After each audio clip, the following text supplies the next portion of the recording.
하나님께서 오늘 우리에게 주시는 말씀 예레미야서 31장 35절에서 37절입니다. 우리 함께 말씀 읽겠습니다.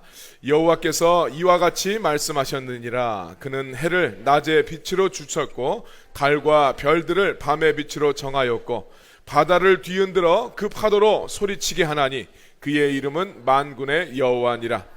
이 법도가 내 앞에서 패할진대 이스라엘 자손도 내 앞에서 끊어져 영원히 나라가 되지 못하리라.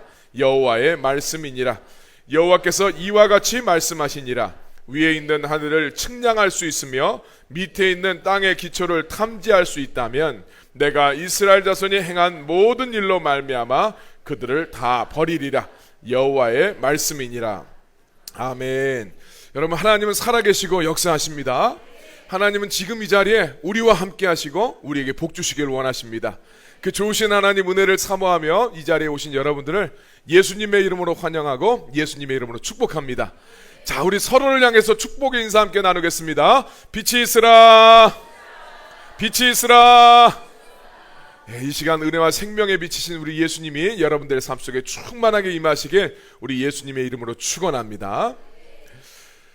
오늘 말씀을 보면서 생각나는 시가 있었어요. 우리 고려가요 중에서 정석가의 내용들인데 뜻을 살리듯 좀 내용을 편집해서 여러분들한테 한번 읽어드리겠습니다. 사각사각 가는 모래밭에 구운 밤 5대를 심습니다. 그 밤이 우미도사 도다 싹이 난다면 님과 이별하겠습니다. 옥에다 연꽃을 새겨서 바위 위에 접을 붙입니다. 그 꽃이 추운 겨울에 피어나게 된다면 님과 이별하겠습니다. 무쇠로 겉옷을 만들고 철사로 주름을 박습니다. 그 옷이 다 헐게 되면 님과 이별하겠습니다. 무쇠로 큰 소를 지어다가 새로 된 나무들이 있는 산에다가 놓습니다. 그 소가 새로 된 풀을 다 먹으면 님과 이별하겠습니다. 이 불가능한 상황들을 다 설정하는 거죠. 그러면서 이 불가능한 상황들이 만약에 이루어진다면 내가 님과 이별을 하겠습니다 라는 이렇게 노래하는 시입니다. 우리가 읽은 성경 말씀도 사실은 이 정석하고 굉장히 비슷합니다. 하나님이 우리를 향해서 부르는 이 사랑의 노래인데요, 우리 예레미야 31장 35절 말씀 보니까 하나님이 해를 낮의 빛으로 주셨고 달과 별들을 밤의 빛으로 정하셨고 바다를 뒤흔들어 그 파도로 소리치게 하신다, 이렇게 이야기합니다. 그러니까 하나님은 낮에는 해가 뜨게 하시고 밤에는 달과 별을 뜨게 하시고 바다에서는 파도 소리가 끊이지 않도록 하셨다라는 이야기입니다. 자, 36절 말씀 보니까 이 법도가 내 앞에서 패할진대. 그러니까 낮에 해가 사라지고 낮에 나도 해가 뜨지 않고 밤이 돼서 달과 별이 뜨지 않는다면, 그리고 바다의 파도 소리가 그치게 된다면 이스라엘 자손도 내 앞에서 끊어져 영원히 나라가 되지 못하리라. 이 지금 불가능한 상황을 다 설정하는 거예요. 그러면서 만약에 그런 일이 일어난다면 이스라엘이 내 앞에서 완전히 사라져서 영원히 하나님 백성이 되지 못할 것이다. 37절 말씀, 하나님이 이렇게 말씀하시니라. 위에 있는 하늘을 측량할 수 있으면, 만약에 인간이 하늘이 얼마나 넓은지 그 넓이를 측량할 수 있고 밑에 있는 땅의 기초를 탐지할 수 있다면, 너희들 지금 딛고 살고 있는 땅에 파고 들어가서 땅을 너희들이 다 파악할 수 있다면, 그렇다면 내가 이스라엘 자손이 행한 모든 일로 말미암아 그들을 다 버리리라. 그러니까 하나님의 지금 이 말씀은 인간이 지금도 하늘이 얼마나 넓은지 우주를 측량할 수가 없죠. 또 우리가 살고 있는 이 지구의 땅 속에 뭐가 들어있는지 추정만 할 뿐이지 우리가 능히 다 알 수는 없습니다. 만약에 너희들이 그것을 다 파악하게 된다면 내가 이스라엘 자손이 저지른 그 죄악으로 말미암아 그들을 버릴 수 있을 것이다. 결국은 이 말씀은 내가 절대로 이스라엘 백성을 버리고 외면하거나 그를 잊어버릴 수가 없다라는 그런 역설적인 표현들을 이렇게 주님이 하고 계세요. 사실 예레미야에서 하나님은 유다의 죄악으로 인해서 내가 그들을 심판하겠다라는 말씀을 계속해서 하시고 계십니다. 근데 오늘 말씀에서 하나님은 내가 너희를 심판하긴 하겠지만 너희를 결코 외면하거나 너희를 내가 버리지 않을 것이다, 이렇게 말씀하고 있어요. 왜 하나님께서 그런데 이렇게 심판은 하시되 버리지 않겠다고 말씀을 하시는가? 차라리 그럴 것 같으면 그들의 삶 속에 고난과 환난을 주지 않으면 되는 거 아니겠는가? 우리가 이런 생각을 할 수 있겠죠.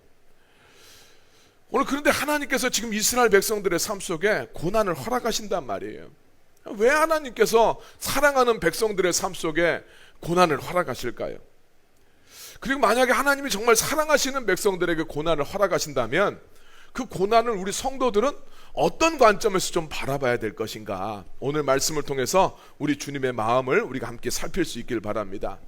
첫 번째, 우리 고난을 대하는 우리 성도들의 시각 중에 첫 번째 필요한 것은 아무 의미 없는 고난은 없다라는 이야기입니다.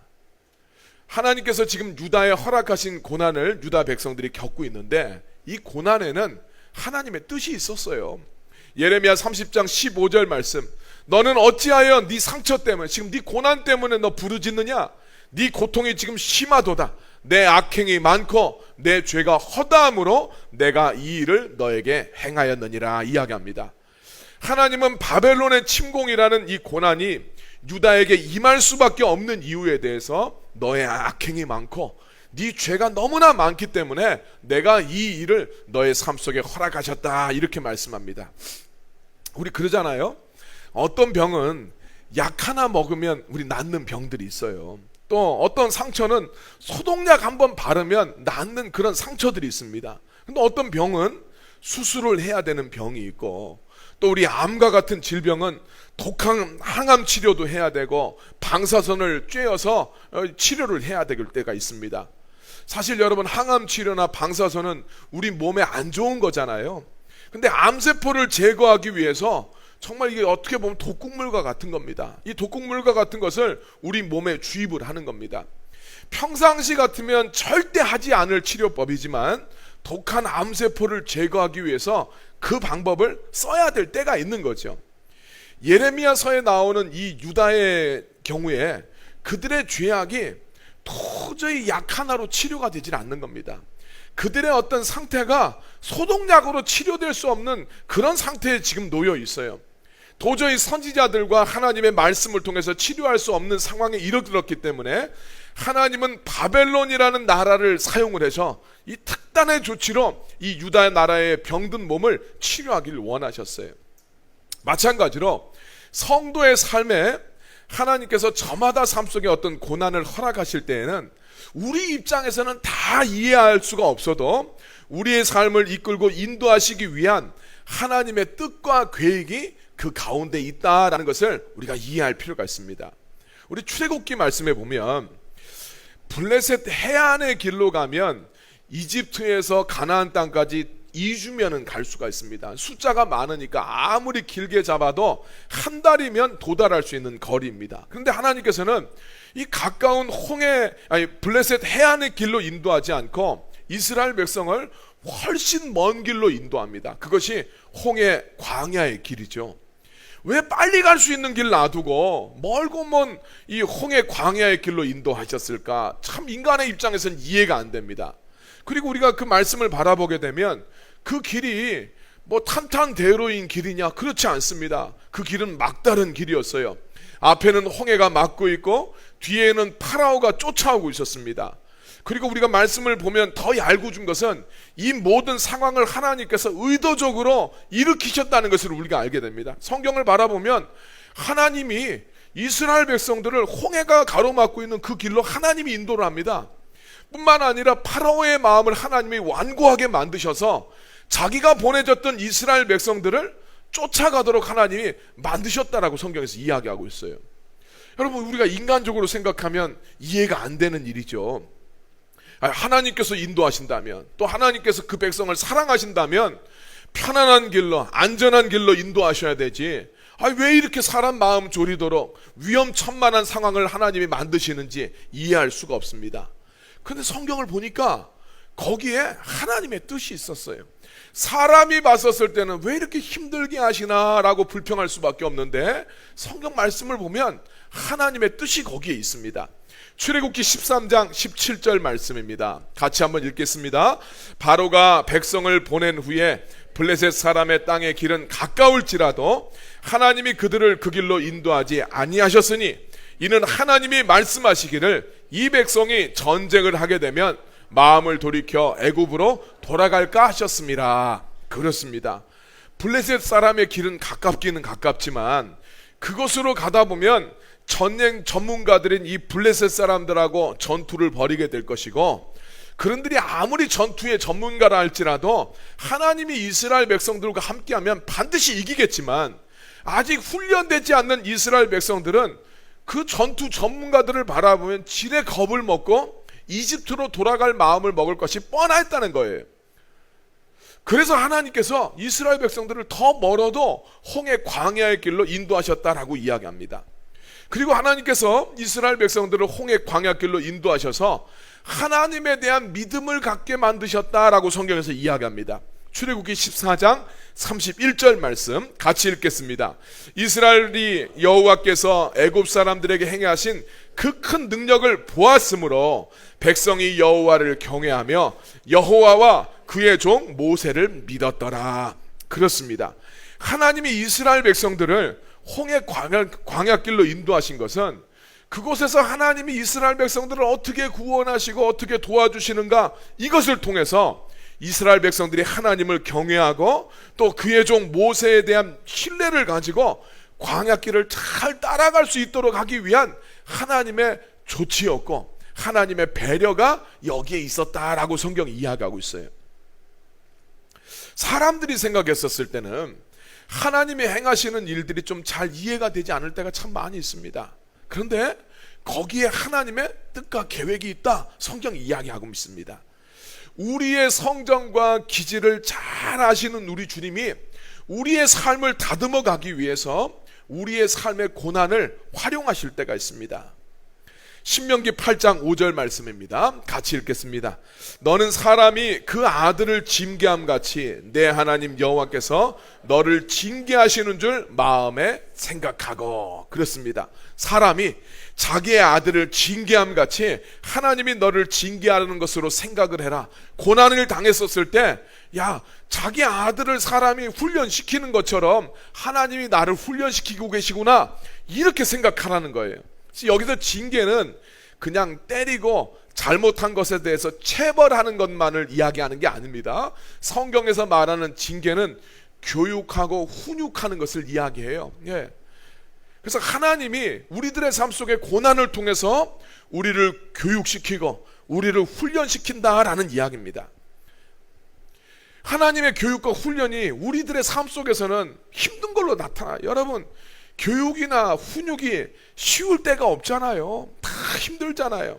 그것이 우리들의 삶 속에 참 어렵게 느껴질 때가 있습니다. 그러나 그것이 그 교육을 통해서 하나님이 우리들의 삶을 다듬어 가시고 우리를 훈련시켜 가신다라는 것을 여러분 믿으시길 바랍니다. 그래서 너희가 그런 훈련을 받을 때, 쉽게 말하면 너희들의 삶 속에 고난이 찾아왔었을 때, 야, 왜 나 하나님 믿는데 하나님이 나를 이렇게 하시나, 이렇게 생각하지 말고 이런 교육과 훈련이 있을 때, 야, 내가 하나님의 자녀구나 라고 오히려 깨달으라고 이야기합니다.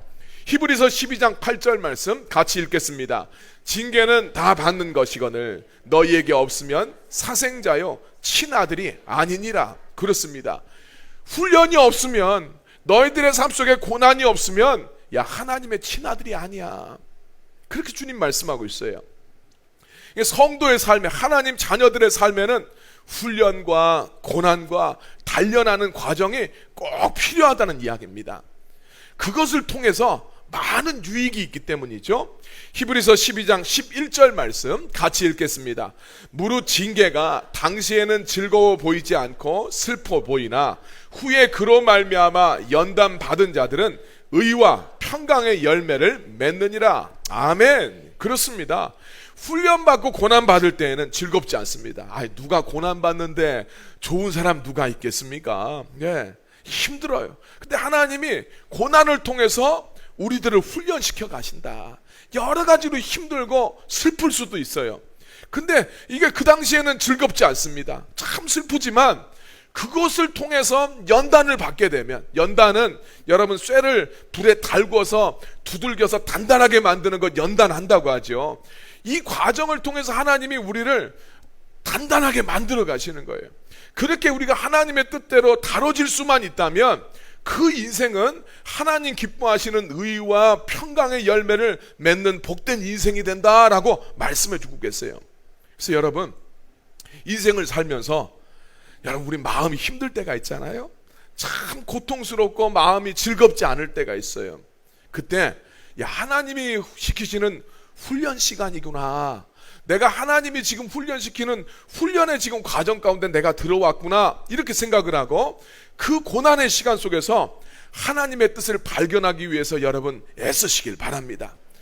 불평과 원망이 아니라 하나님 앞에서 우리 하나님의 자녀들은 믿음의 반응을 자꾸 하려고 해야 돼요. 다윗도 이 고난의 시간들을 통과한 다음에 이런 고백을 합니다. 우리 시편 119편 71절 말씀입니다. 같이 읽겠습니다. 고난 당한 것이 내게 유익이라. 이로 말미암아 내가 주의 율례들을 배우게 되었나이다. 아멘. 고난이 참 그 당시에는 즐겁지가 않고 슬퍼 보이지만 지나고 나서 보니까 내 삶 속에 참 유익이 되었습니다. 왜냐하면 내가 그걸 통해서 주님의 율례를 내가 배우게 되었습니다. 고난을 통해서 하나님의 뜻과 하나님의 말씀을 깨닫는 기회가 되었습니다. 이렇게 고백을 하고 있어요. 그래, 여러분, 우리 사실 그러죠. 하나님 꼭 굳이 그렇게 내 삶을 힘들게 안 하셔도 하나님 말씀만 주시면 제가 잘 알아먹을게요, 제가 잘 순종할게요. 우리는 사실 그런 마음을 가지고 있습니다. 그런데 우리 아까 전에 그랬잖아요.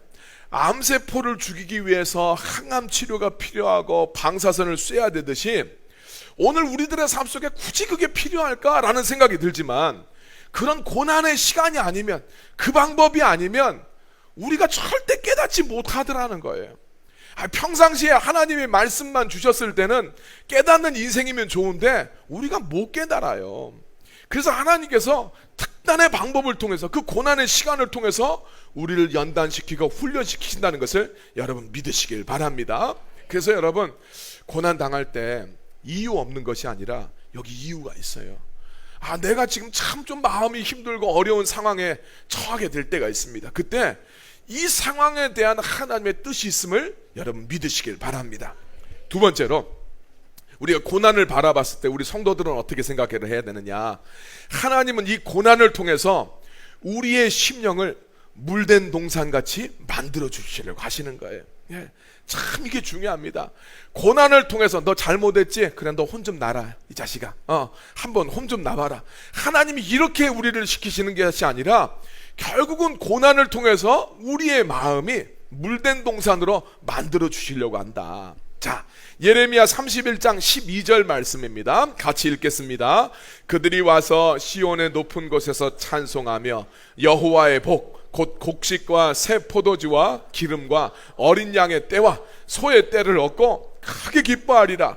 그 심령은 물된 동산 같겠고 다시는 근심이 없으리로다 할지어다. 아멘. 물된 동산, 물이 풍성한 동산을 이야기합니다. 우리 중동 지역을 생각하면 다 물이 부족하잖아요. 근데 이 물된 동산이라고 생각을 하면 에덴 동산이 떠오르고 사막의 오아시스가 우리가 떠올리게 됩니다. 그늘이 있고 나무가 풍성하고 물이 풍족해서 농사를 지을 수 있을 뿐만 아니라 양떼와 소떼가 풍성하게 있는 삶, 그것을 이룰 수 있는 기반이 되는 것이 물된 동산입니다. 성경에서 정말 풍족하고 아무런 걱정과 근심이 없이 기쁨이 가득한 인생을 표현할 때 오늘 말씀에서 물된 동산이라고 표현하고 있어요. 자, 우리 예레미야서를 바라보게 되면 하나님이 유다의 죄악으로 인해서 유다를 심판할 수밖에 없지만 그 심판을 통해서 그저 멸망시키고 죄에 대해서 처벌하는 목적만을 가지신 게 아닙니다. 그 심판을 통해서 하나님은 유다 백성을 새롭게 하고 그들에게 복을 주실 것이며 그들의 그 심령을 물된 동산같이 만들어 주실 것이다 라고 말씀하고 있어요.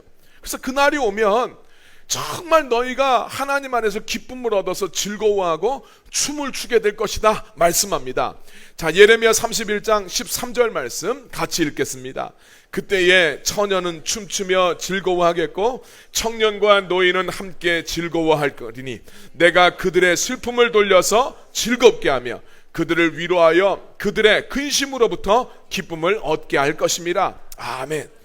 하나님이 유다한테 지금 바벨론이라는 고난을 허락하시는데, 이 고난을 통해서 궁극적으로 하나님이 유다 백성한테 주고 싶어 하시는 것은 그들의 슬픔을 바꿔서 위로를 주시고 근심에서 기쁨을 얻어서 즐거워하고 춤추는 인생으로 만들어주고 싶어 하신다라는 이야기입니다. 그래서 하나님은 사람도 없고 짐승도 없이 황폐하던 유다와 예루살렘에서 나중에 이제 신랑의 소리가 들릴 것이고 신부의 소리가 들릴 것이고 감사의 소리로 하나님을 찬양하는 소리가 넘쳐나게 될 것이다, 이렇게 말씀합니다. 예레미야 33장 10절 11절 말씀 함께 읽겠습니다. 여호와께서 이와 같이 말씀하시니라. 너희가 가리켜 말하기를 황폐하여 사람도 없고 짐승도 없다 하던 여기 곧 황폐하여 사람도 없고 주민도 없고 짐승도 없던 유다 성읍들과 예루살렘 거리에서 즐거워하는 소리, 기뻐하는 소리, 신랑의 소리, 신부의 소리와 및 만군의 여호와께 감사하라, 여호와는 선하시니 그 인자하심이 영원하다 하는 소리와 여호와의 성전에 감사제를 드리는 자들의 소리가 다시 들리리니 이는 내가 이 땅에 포로를 돌려보내어 지난 날처럼 되게 할 것임이라. 여호와의 말씀이니라. 아멘.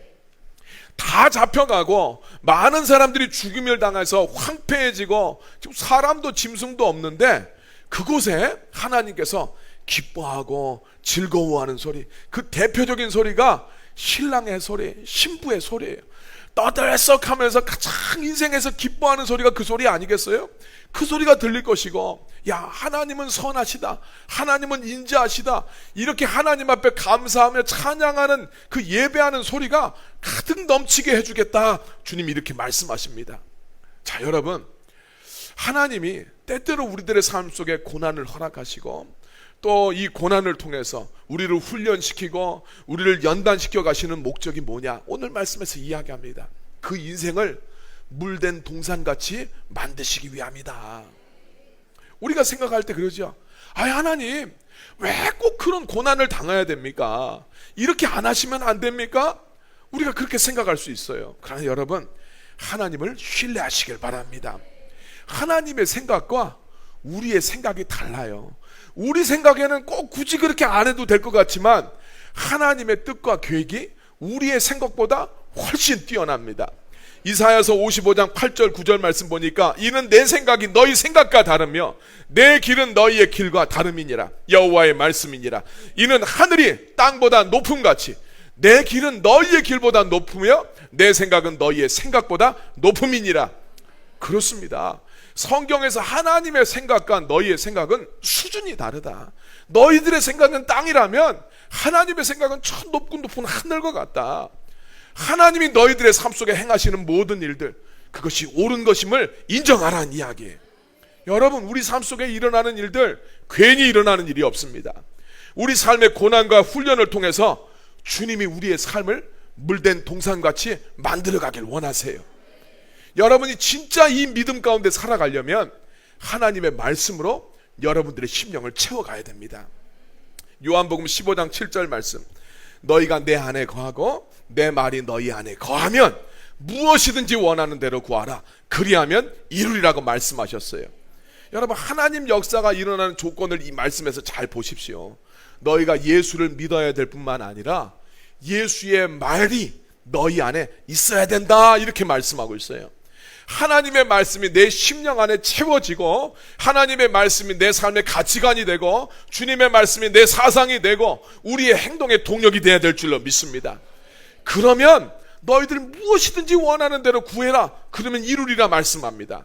그래서 여러분, 정말 마음이 힘들고 어려웠을 때, 여러분들의 삶 속에 고난이 닥쳤을 때, 아, 내가 지금 하나님의 훈련 시간에 들어왔구나, 이런 생각이 들어졌을 때 우리가 딱 생각해야 될 것은 뭐냐면, 불평하고 원망하는 것이 아니라, 야, 이 문제에 대한 하나님의 뜻이 있다.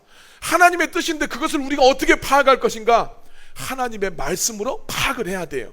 그래서 성도들은 고난의 상황에 딱 처하게 되면 하나님의 말씀을 먹어야 될 줄로 믿습니다. 성경은 희한해요.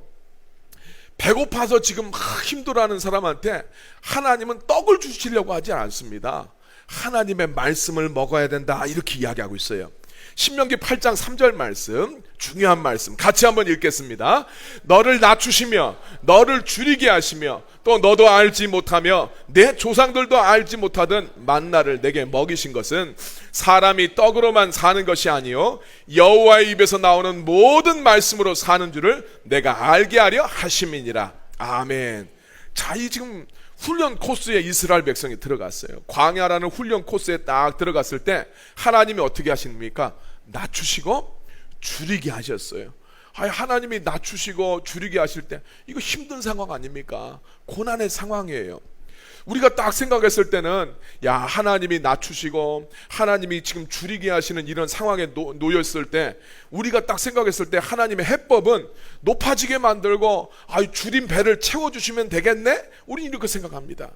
그것만 놓고 자꾸 기도를 해요. 근데 하나님이 이야기합니다. 하나님의 방법은 하나님의 말씀을 먹는 것이다 라고 이야기하고 있어요. 문제 해결보다 말씀을 통해서 하나님의 뜻을 깨닫고 돌이키는 그런 인생이 돼야 된다는 거예요. 이게 참 중요합니다. 우리는 당장 내가 지금 만난 문제의 해결, 그 해결만 원합니다. 돈이 없으면 돈 생기게 해주시고, 건강이 안 좋으면 건강만 빨리 회복시켜 주시고, 사람과 관계가 안 좋으면 빨리 관계만 어떻게 그 사람 안 보이든지 어쩌든지 우리는 그 해결만 원해요. 근데 주님의 말씀은 이야기합니다. 하나님이 너를 낮추고 너를 줄이게 하실 때 하나님의 해법은 높여주고 지금 당장 막 떡을 주시는 것이 아니라 하나님의 말씀을 먹으라는 이야기예요. 여러분, 인생 최대의 기근은 양식이 없어서가 아니라 하나님의 말씀을 듣지 못하는 것이 진짜 기근이라고 이야기합니다. 아모스서 8장 11절 말씀입니다. 같이 읽겠습니다. 주 여호와의 말씀이니라. 보라, 날이 이를지라. 내가 기근을 땅에 보내리니 양식이 없어 주림이 아니며 물이 없어 가람이 아니요 여호와의 말씀을 듣지 못한 기갈이라. 그렇습니다. 인생의 사람들을 생각할 때 그렇습니다. 내 삶 속에 지금 결핍이 되면 내 삶 속에 문제된 거, 그것만이 내 인생의 가장 큰 문제라고 생각을 해요. 그게 내 인생의 가장 큰 재난이고 이거 해결되면 다 된다고 생각하는데 주님은 이야기합니다. 야, 네 문제가 지금 풀리는 거, 그거 해결되는 거, 그것이 진짜 지금 네가 해결해야 될 문제가 아니라 네 심령에 하나님의 말씀이 없는 것, 그것으로 인해서 네가 지금 굶주리고 있고 하나님의 말씀이 없어서 네가 목마른 인생인 것을 깨달으라고 말씀을 합니다. 이거 없으면 진짜 힘든 인생이에요. 그러니까 삶이 있어서 아무런 문제 없고 염려 없는 인생, 그 인생이 복된 인생이 아니라 그 10년 가운데 하나님의 말씀이 없는 인생, 인생은 잘 살아가는 것 같아요. 그런데 그의 10년 가운데 하나님의 말씀이 없어요. 하나님의 은혜가 없는 인생, 그 인생이 진짜 지금 위태로운 인생이라는 거예요. 그 사람이 지금 기근 속에 있는 인생이라는 거죠.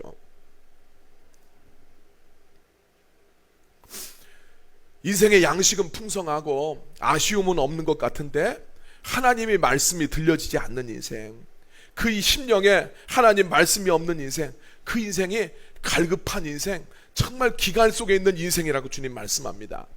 여러분, 그래서 지금 마음이 속상하신 분 있습니까? 어떤 문제로 인해서 마음이 무겁고 답답하신 분들, 지금 우리가 하나님의 훈련 코스에 들어갔다 이렇게 생각해야 됩니다. 우리는 그 사람이 목사든지 목사가 아니든지 예수님을 10년 믿었든지 20년 믿었든지 이거 다 상관없습니다. 예수 하는 신앙생활 한 50년쯤 딱 하고 나면 하나님의 훈련 코스에 안 들어갈 거라고 생각하는데 그런 일 없습니다. 우리는 언제나 주님이 부르시면 하나님의 훈련 코스에 입소해야 됩니다. 하나님의 훈련 코스는 광야에서 말씀을 발견하는 것이 생명줄이라고 그랬어요. 말씀을 먹으면 살아납니다.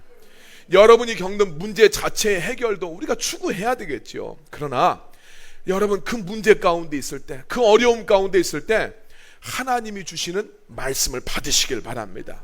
그 말씀에 따라서 자기의 삶도 돌아보고 말씀으로 여러분들의 심령을 채워가시길 바랍니다. 여러분이 하나님의 말씀으로 여러분들의 마음을 채워갈 때 여러분의 심령이 물된 동산같이 될 줄로 믿습니다. 세 번째로, 기도를 통해서 하나님의 뜻을 구하셔야 돼요. 우리 예레미야 33장 2절 3절 말씀입니다. 같이 한번 읽겠습니다. 이를 행하시는 여호와, 그것을 만들며 성취하시는 여호와, 그의 이름을 여호와라 하는 이가 이와 같이 이르시도다. 너는 내게 부르짖으라. 내가 내게 응답하겠고 내가 알지 못하는 크고 은밀한 일을 내게 보이리라. 아멘. 주님은 예레미야에게 계속 지금 예레미야서 30장에 이를 때까지 심판의 예언을 하도록 만드셨어요. 그러다 갑자기 이제 32장에 이르러서 하나님이 예레미야한테 그럽니다. 네 사촌이 너한테 땅을 팔러 올 것인데 그러면 네가 그 땅을 사라, 이렇게 이야기합니다.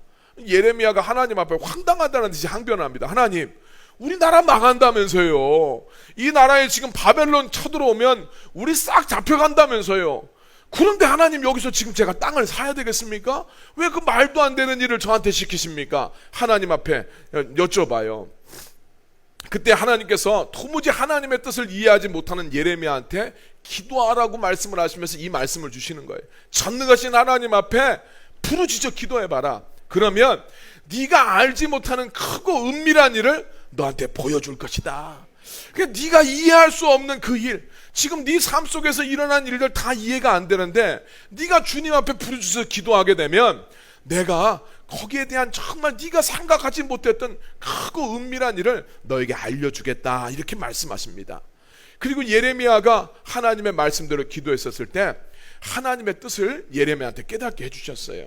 예레미야가 기도할 때 하나님이 알려주십니다. 장차 하나님이 약속하신 때가 오게 될 것인데 그날이 오게 되면 너희가 어떤 걱정과 염려 없이 이 땅을 자유롭게 사고 팔게 되는 그날이 오게 될 것이다. 그러니까 그때는 더 이상 바벨론의 지배를 받지 않는 자유로운 날이 너희들의 삶 속에 오게 될 것인데 내가 그 날을 반드시 너희들의 삶 속에 오게 할 것을 약속하면서 그 약속의 증거로 네가 지금 땅을 사야 되는 것이다 라고 주님 말씀하시는 거예요.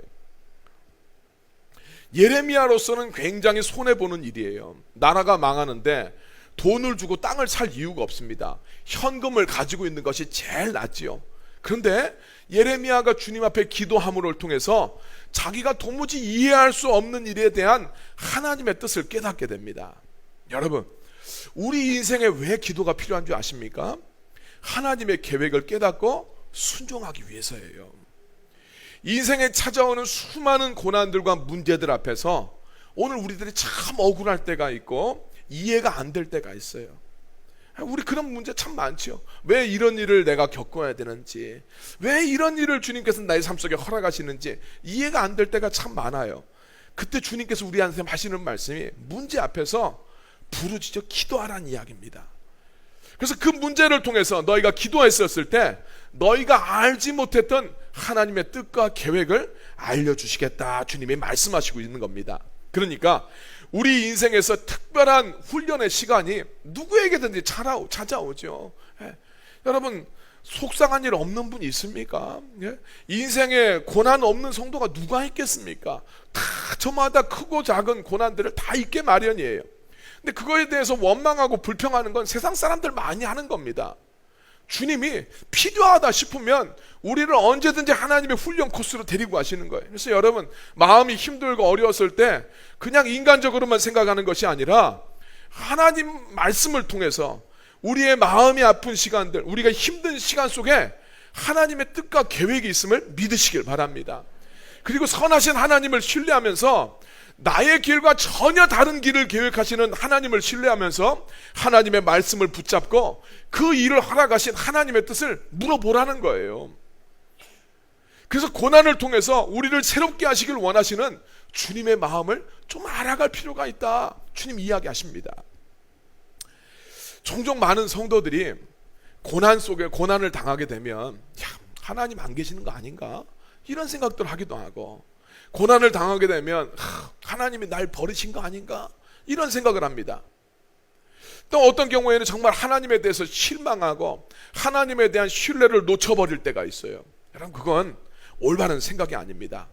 우리 앞에서 오늘 말씀을 시작하면서 우리 정석가 이야기를 하면서 여러 가지 불가능한 상황을 언급하면서 님을 향한 내 사랑이 절대 변할 수 없다, 이렇게 고백하는 시라고 이야기했는데 그 정석가의 마지막 연애에는 이런 내용들이 있습니다.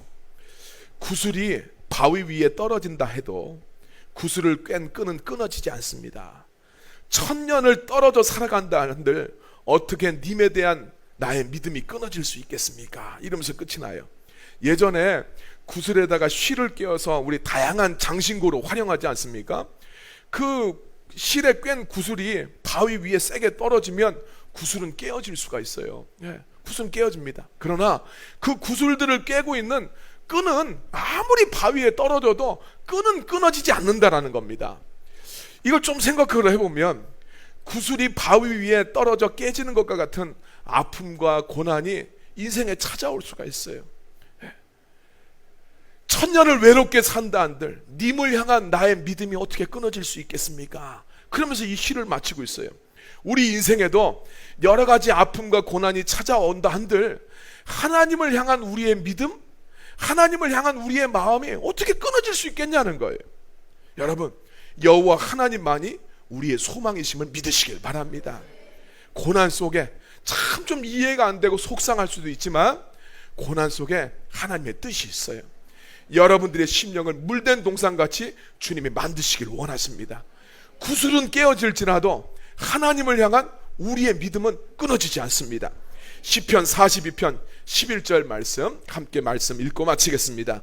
내 영혼아 내가 어찌하여 낙심하며 어찌하여 내 속에서 불안해하는가. 너는 너의 하나님께 소망을 두라. 나는 그가 나타나 도우심으로 말미암아 내 하나님을 영원히 찬송하리로다. 아멘.